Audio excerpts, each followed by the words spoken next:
এই বাজেটে যে পরিমাণ বা পরিধি, এটা হচ্ছে প্রায় 9.5 লক্ষ কোটি টাকা। এটা কিন্তু ভয় পাওয়ার কিছু নেই, এটা আমি মনে করি ভালো। আর দেশ বড় হচ্ছে, ইকোনমি সাইজ বড় হচ্ছে, উন্নয়ন হচ্ছে, তার মধ্যে পাশাপাশি লুটিংও হচ্ছে। যেমন আজকে এত বড় বাজেট দেখতে পাচ্ছেন, এত শিল্পায়ন দেখতে পাচ্ছেন, এটার কিন্তু বীজ বুনেছে বরাবরই বিএনপি সরকার। আর ফসল তুলেছে আপনারা জানেন কারা। এই যারা ফসল তুলেছে এই ফসল তারা কিন্তু অন্যায়ভাবে লুটিং করেছে, দেশ থেকে পাচার করেছে, তারা আপনার সেক্টরগুলোকে ধ্বংস করেছে, ব্যাংকগুলোকে ধ্বংস করেছে। এখন এই সরকারের কাছে দায়িত্ব পড়ে গেছে এগুলোকে রিপেয়ার করা।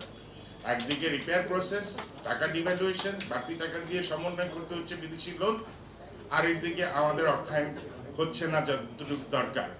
যেমন আমরা যারা স্পিনিং মিলের মালিক আছে, আমরা যারা তুলা কিনতাম, আমাদের টাকা ডিভ্যালুয়েশনের 45% আপনার টাকার মান হারিয়ে গেছে।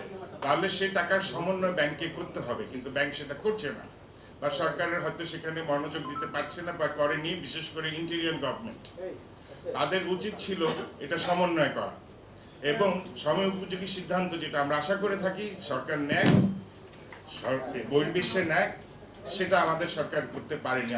আমি রেফারিং টু অ্যাগেন ইন্টেরিয়ম গভর্নমেন্ট। তো সেটা যদি তারা সময় মতো করে থাকতো, তাহলে আজকে আমাদের 300 স্পিনিং মিল বন্ধ হতো না, 250 থেকে আরো 300 গার্মেন্টস ফ্যাক্টরি বন্ধ হতো।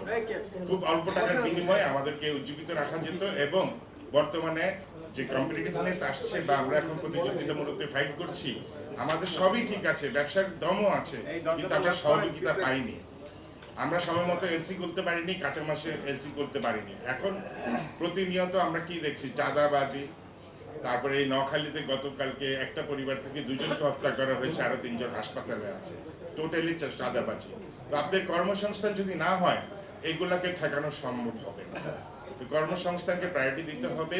এবং যে ইন্ডাস্ট্রি আজ থেকে 20 বছর আগে আমরা করেছি, সেই ইন্ডাস্ট্রি টোটালি অ্যামোটাইজ করতে পেরেছি সময় মতো, সেখানে অর্থায়ন করতে ভয় কিসের।